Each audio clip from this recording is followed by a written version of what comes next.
Higher educational institutions को खोलने की इजाज़त दी गई है सब्जेक्ट टू सर्टेन कंडीशंस, और वो कंडीशन इज ऑब्वियसली वैक्सीनेशन, जो कि हमारे लिए इंपॉर्टेंट है और एक अच्छी पेस पे वैक्सीनेशन चल रही है। एंड सेकेंडली जो सीलिंग ऑन गैदरिंग्स जो है वो 25 अभी भी बरकरार रखा गया है, उसके अंदर किसी तरीके का इजाफा इंक्रीज नहीं दिया गया है, बिकॉज अभी भी हम एक क्रिटिकल पॉइंट पे है J&K, और गवर्नमेंट की ये कोशिश है कि स्मूथली हम इस चीज़ों से बाहर निकल सकें।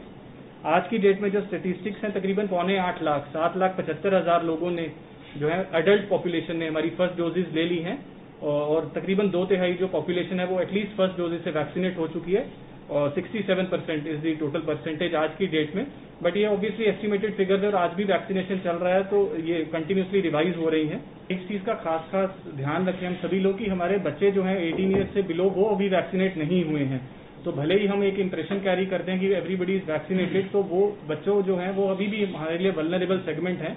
तो जब तक हमारे जो हेल्थ केयर जो हमारे एडवाइजर्स हैं, गवर्नमेंट है, वो एक कॉल नहीं लेती वैक्सीनेशन का बिलो 18 कैटेगरी का, तब तक हमें ये खास ख्याल रखना है कि उनकी सेफ्टी और सिक्योरिटी हम सबके लिए बहुत जरूरी है।